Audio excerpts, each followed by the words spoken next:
long time no see. I'm really bad at video intros, which is why most of my videos don't have intros, because I get way into my head about it. But anyway, welcome. This is a video. Even now, I don't really know what this video is about. I've been trying to make art videos, right? I've been trying to make art videos. And then I also have travel videos. But then recently, I'm not doing enough of either to make separate videos. So then I just stopped making videos. Which was, admittedly not a good idea, because I kind of miss making videos. So we're gonna try making a video right now. I suppose the theme will be more like just a general record of my time freelancing. Yeah. So it's gonna kind of be like a freelancing video life vlog studio, art, traveling, doing things. A record for me, really, because I sometimes forget all of the things that I do, and then I'll be like, wow, I did nothing last month. But that's not true. I did lots of things. I was really busy. I just forgot them. As soon as I do them, I forget them, I guess. So this video is going to be just a collection of the things that I've been working on since February, from February through March. So this video will cover 2 months of drawing and little working of my other things, because I just didn't record video. No, the travel things those are also part of my freelance, so that will be in there. But like some of the other freelance things that I've been doing that are more art related, it didn't occur to me to record them while I was working on them. And now, regret, but I guess I could talk about them, maybe. I don't know. I just like watching videos of people doing things in their art studios, so in my head, that's what I endeavor to make, but I don't sell things. I don't sell my artwork. I do commissions, but I don't sell, I don't have any original artwork to sell. So I feel disingenuous trying to make like a studio vlog or an art vlog, because I'm not selling anything I make. I'm just making them. So then what do you call that? Is that still an art vlog? Is it still a studio vlog? I don't know. So this is why I haven't made a video. As you can see, so much uncertainty with everything I do. So yeah, this will just be a pretty long vlog showing a bunch of different freelance things that I've been doing, some art things. There'll be some portraits and some flower drawings, a little bit of everything. Maybe one day I'll go into I'll do an actual art video on how to draw portraits. I'm really bad at it though, so that's why I don't want to. I don't want anyone to copy my terrible job. Maybe one day when I get really good at it. That's my intro. So just watch the art things. It's gonna be probably pretty long. So put it on in the background, draw with me, or watch me draw until it gets too boring to watch anymore and you decide to clean your house. That's a thing you could do. But yeah, just watch the vlog. And maybe I'll do an outro, because everything's so patchy. I'll probably have to summarize everything after I finish editing it.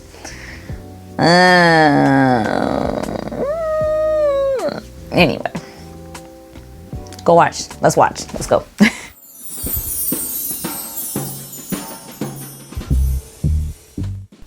So one of the skills that I really wanted to try to work on was my gesture drawing. I've done gesture drawings, since art school, but I'm trying to learn how to enjoy it, honestly, because I do think gesture drawings are a great way to, get a lot of motion into the figure and to prevent your, drawings from looking really stiff. But I hate doing them. So this was my attempt at trying to enjoy gesture drawing. I use a pen so that I don't get obsessed with correcting lines. And then after gesture drawing, I decided to do a portrait because I wanted to do something fun and colorful. So I chose this beautiful lady with a blue background from Pinterest. And I started with this watercolor pad that I got from Wish. So it was pretty cheap, if I recall correctly. I mean, When you compare it to the prices that you have to pay with shipping, it's not super duper cheap, but it was a pretty cheap 50% cotton paper, I think. And yeah, I just wanted to try it out to see how my watercolor paints would work on it. And other than the terrible proportions in the portrait, I think the colors actually came out really nice. But yeah, after I finished the portrait, I was like, well, it's all wonky, I hate it. You know, typical art regret, I guess. But yeah, it was a good exercise. Good late night painting exercise.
Day 2? Well, it's the second day of me drawing for this vlog. I don't know why I'm saying days like it matters. But I'm trying to talk with my face, video of my face in these videos instead of just the drawings. Because a lot of the art vlogs that I watch, you know, people actually show their faces, and I do appreciate that, so I have to kind of get over my own dislike of showing my face in order to make the kind of content that I would enjoy watching as a viewer. Anyway, now that I've given you my theory behind doing this, which was irrelevant in the first place, but whatever. I'm overthinking everything these days. So today I actually have to do a lot of other freelance work. I have to make up a lot of time and money for this month. So I don't get to draw for fun so much because I really need to work on some things in my drawing skill set, specifically anatomy. I'm still not very satisfied. I'm not satisfied really at all with how a lot of my drawings are coming out in terms of the proportions. And I realize that it's because I'm just not getting them right from the get-go. Like the proportions just look weird, and probably because my eye is not trained quite as well in how to draw the proportions. So today would just be a really simple exercise of gesture drawing to make sure that proportions aren't crazy. Who doesn't like watching people just do gesture drawing slowly? I'll probably try to do a watercolor, something watercolory too today, but like I said, I don't have a lot of time, so I might have to skip the watercolor for today and just go back to work, but we shall see. We shall see.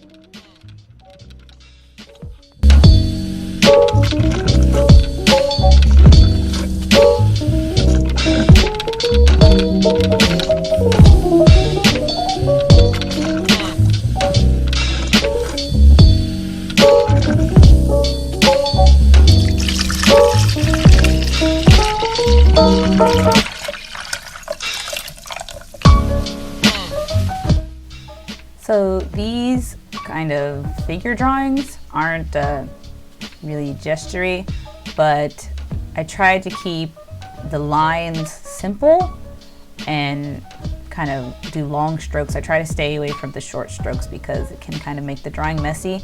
So when I do these kinds of, usually from fashion photos, because the folds in the clothing are really interesting, I'm making a point to keep my lines long or simple and kind of draw the figure in a way that would make it like easy to animate in the future, I guess, because I do want to get back to animating things. That was what I studied in college, was 2D animation. And now that it's so easy to do in your own house, you know, with your own computer, I would really like to get back into animating things, but I have to learn how to take forms, take references, and simplify them into styles that work in animation. And then I started doing a bunch of portraits because I love drawing faces. That's what gives me, solace in my art when I get frustrated with drawing the figure. Just go back to drawing faces. And eventually I'll choose one of them to put on some watercolor paper to practice painting with.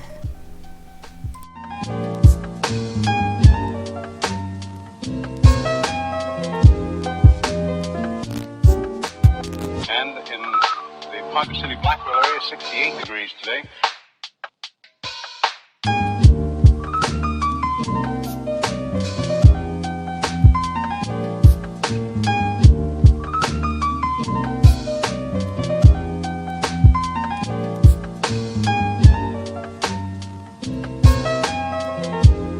Winds southerly at about 15 with gusts of 25 miles an hour. Barometric pressure 30.00 and is rising. And no precipitation. We're about a half inch behind, half inch ahead for the year, and 1 5300ths behind for the year so far. We'll be looking for a little bit of a change tomorrow, and of course the possibility of some scattered showers. Today, of course, there's nothing showing up on the radar. However, the satellite photo was pretty interesting for the western half of the U.S. Rain showers and thunder showers along that frontal system, and that wide band of fairly heavy snow. Now, what will happen each time that you see the frontal system on there? That begins at 6 o'clock in the morning, and then you'll see the cloud pattern move until 2 o'clock this afternoon. So as of that time, of course, the front was way off in the northwest. Now, however, it's moving into the central part of the nation with a couple of high-pressure cells behind it.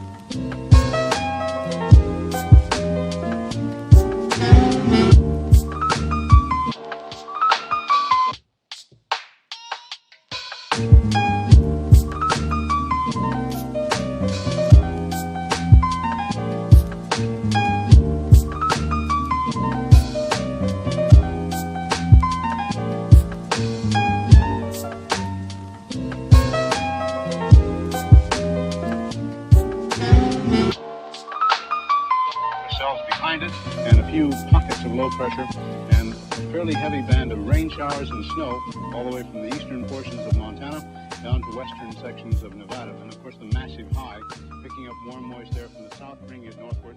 So when the two masses collide over Kansas, we are looking for some precipitation, and we'll talk about that.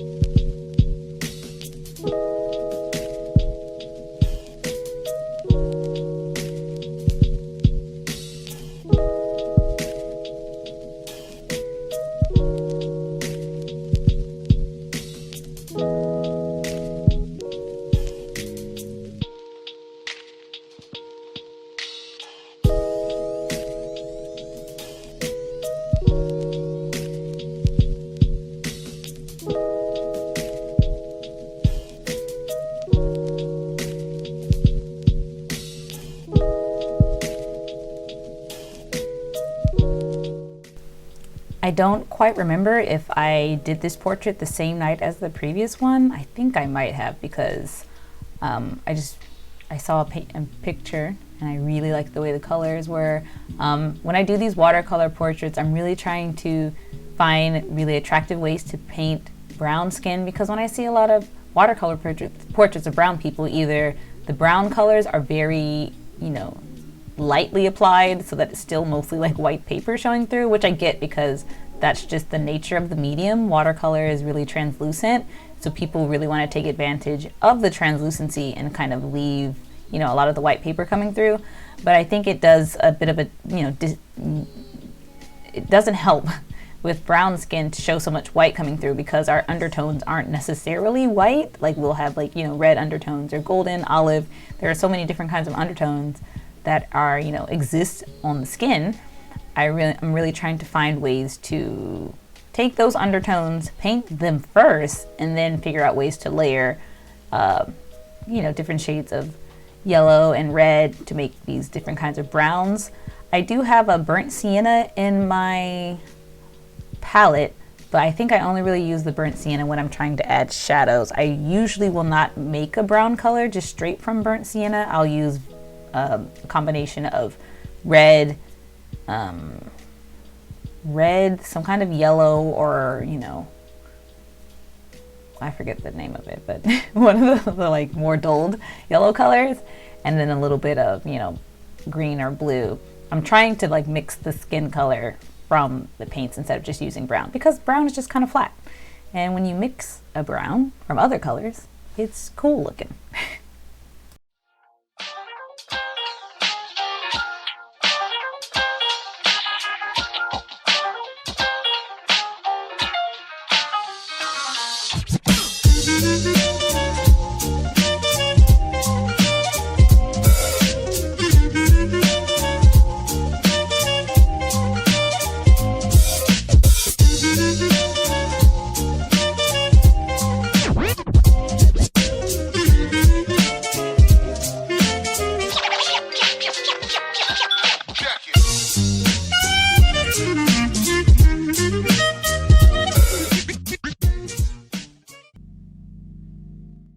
Sometime in February, I think it was close to the beginning of February, there was a H.R. Giger exhibit downtown. So I went out to see that, and I stayed there for about two and a half hours, just walking around, listening to Tool, watching the documentary about his life. It was super cool, and now I really want to visit the Giger Museum in, I think it's Switzerland.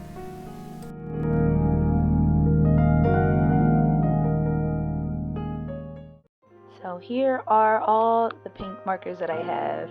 I basically have kind of all the colors you would need. They're not all from the same brand. This is from a stationery brand. Not very good. Would not recommend this.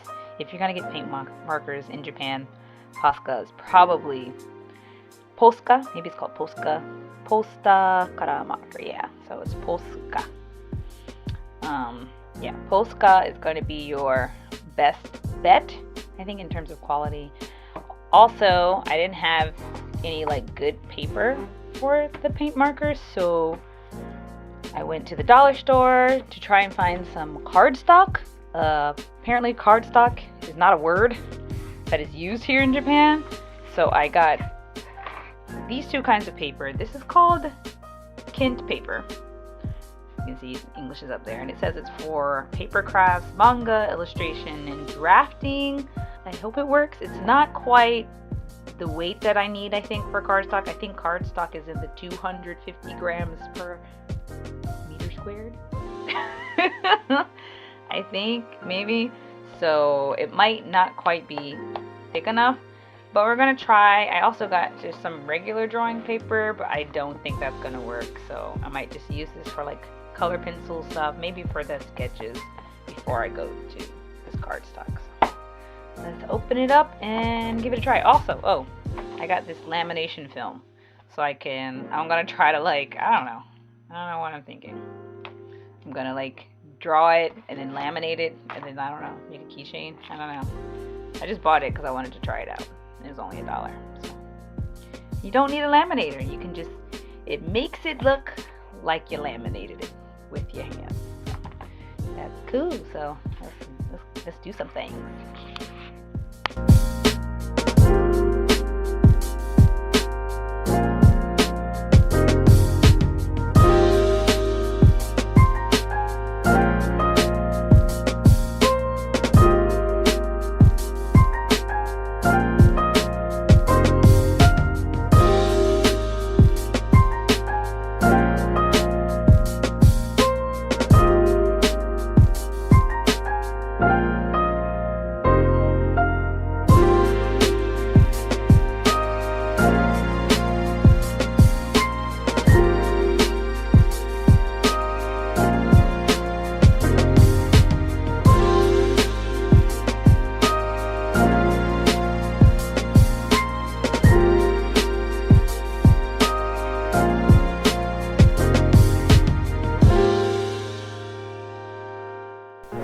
After a lot of pushing and shoving with the paint markers, I kind of gave up. They're just not working for the paper. It makes the paper like ball up and fall off. So I just went to using color pencils and coloring.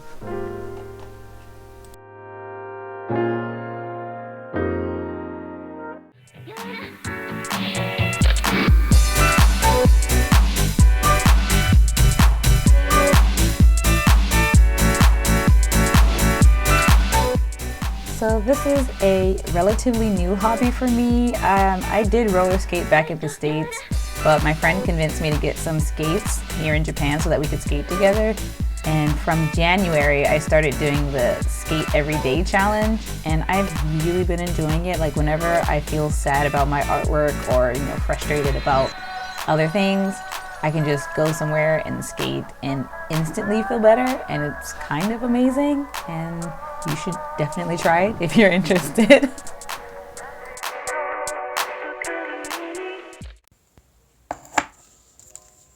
Hi, I hope you're doing well. This is part of the February-March vlog, even though it is now, I won't divulge all my trade secrets. But yeah, so back in February, March, I had all these ideas for things that I wanted to create to sell. I was thinking about doing a calendar, right? A bilingual calendar featuring just different things in Japanese and English, probably more or less just plants and other flora fauna, because I feel like that's what I'm comfortable drawing a lot of. Like I could do also maybe holidays in Japan, but when it comes to the kind of like iconography or symbols related to those holidays, I don't have as strong of a grasp on those, so I don't feel quite as comfortable making designs for holidays, but definitely like the plants and stuff. And I was gonna do that for a whole year, but then I totally ignored that. I also had these nice sketches. Just thought I'd share that because these sketches actually look really nice. I did it with a nice fine tip pen. But the real reason why I wanted to show you this particular sketch pad is because I put my sketches for a commission cover design, CD cover that I got paid to do last month for a Japanese band called Dizzy Sunfist. I actually met the singer at a festival years ago through a mutual friend, and I've been helping her with her English pronunciation on a few songs over the past couple of years. And then this year, she really wanted me to help her with the new album they were doing, so I did that. And then after that, we were talking about which song would be the new single. She showed it to me. I was like, she told me the idea behind it, which was really cute. And I just threw an idea for the CD cover at her. And she came back a few days later and was like, can you draw that? Like, can you actually make that the single cover? So that's what I did. So it was really like, I hadn't planned on doing it. It was not on my schedule, my list of things to do. I just happened to like throw an idea at her and she really liked it. And so we ended up doing it. The design was for a teddy bear that has Andy written on his feet. The title of the song is Andy. She wanted it to be like really cute, kind of Disney Pixar-ish, kind of cute illustration, which, I could do. So I did a rough sketch for her. I'll probably show that on the screen instead of trying to like take a photo of my laptop screen. I think I have the sketches. The rough sketch that I sent her. I'll put it here. This was the rough sketch that I sent her. and she really liked it. Her manager liked it, and so I did the CD cover front and back. I made up a cute like crayon version of their logo, and they really liked it, and they ended up like making stickers out of several parts because they liked so much of it. And so that was the coolest art project that I got to do last month. I did it all within about a week because we talked about it at the end of February. Then she contacted me the last week of February and was like, can you finish this by March? And I was like, in my head, I guess I was just feeling away, and I was like, yeah, I could do that. Let's do that.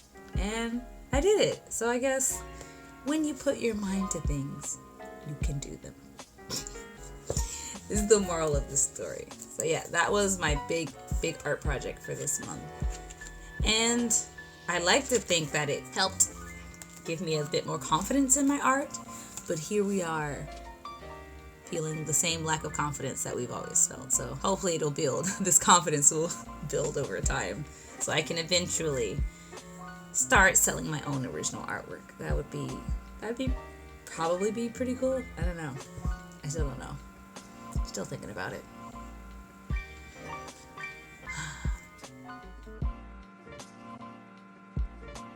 So I decided to experiment, since the paper is quite thick, with my what's it called, Gansai Tambi. And as you can see, the paper is like holding up pretty good. It's buckled a bit, but not nearly as much as it does in some of my other kind of drawing sketchbooks.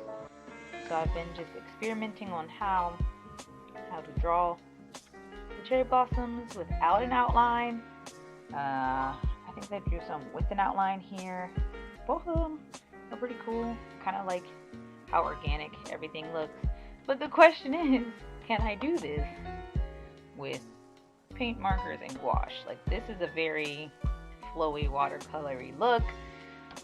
I think I'm going to try to go for something a bit more rigid, more lines, more hard shadows. But I do like this as well. I don't know, we'll just keep farting around and see what sticks.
So this little eye portrait was something that I just drew on a whim without reference for once, which is nice because I find myself completely reliant on it these days, which is both good and bad.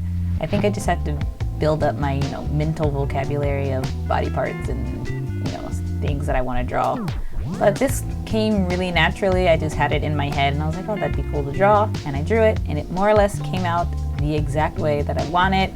And I'm really happy about it. Too bad the paper is not really made for all this painting, but I still kept it because she is cute.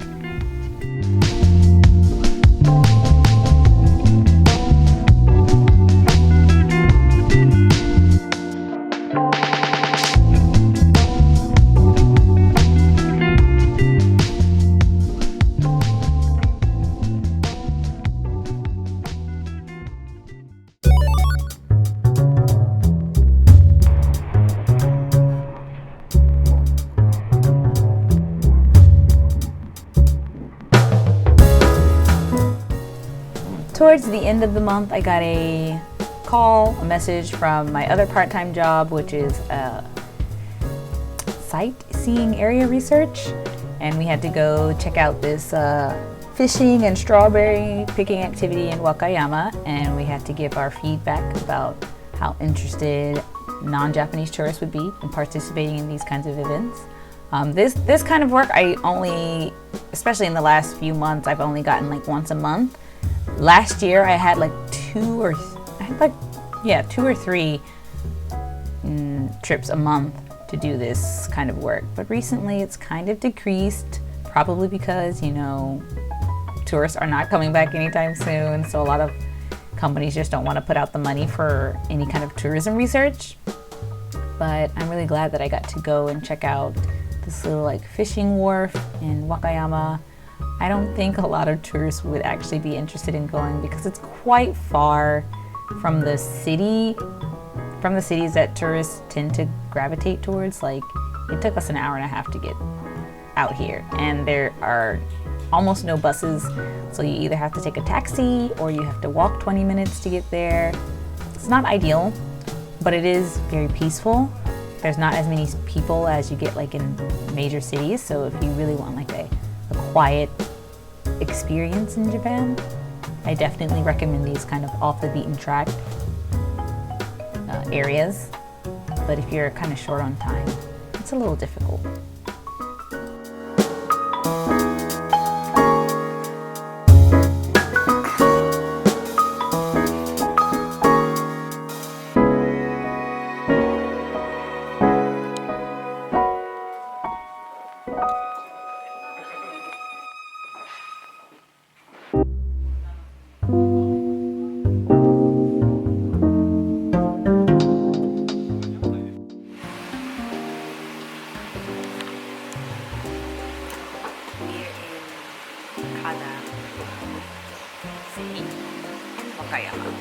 We went fishing. 深海丼お待たせいたしました。はい。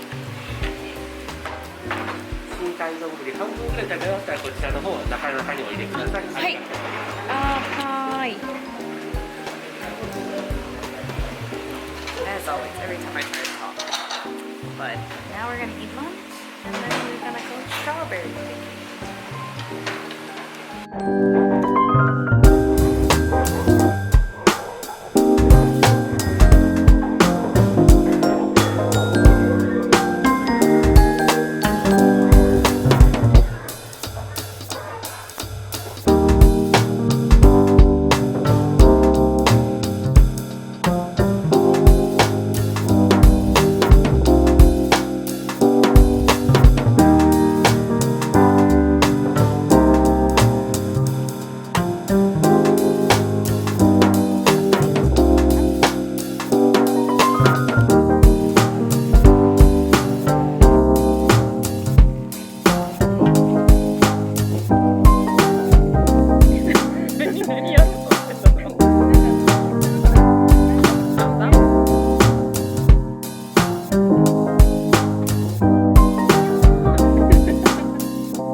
That night we got to stay at a Buddhist temple. These Buddhist temples that offer accommodations are quite common in the Koyasan area, which is in Wakayama. They are not cheap, but they are very nice. They include traditional Buddhist vegetarian food, so there's no meat in it. I've had traditional Buddhist vegetarian food at other temples and I was not a fan, but this temple made it just tastes really good. So I would definitely recommend Koyasan to people that are interested in staying at a Buddhist temple or trying Buddhist food. And yeah, that's probably where I'm going to end most of my voiceover stuff. So thank you for watching. If you made it this far, I'm so glad you're here. Please enjoy this relaxing footage of Koyasan, the Koyasan area. And I will see you guys again soon, I promise, in another freelance vlog, probably within the next couple of weeks. Because I've already started taking video and I've already started editing it. So anyway, take care guys, and I'll see you very soon.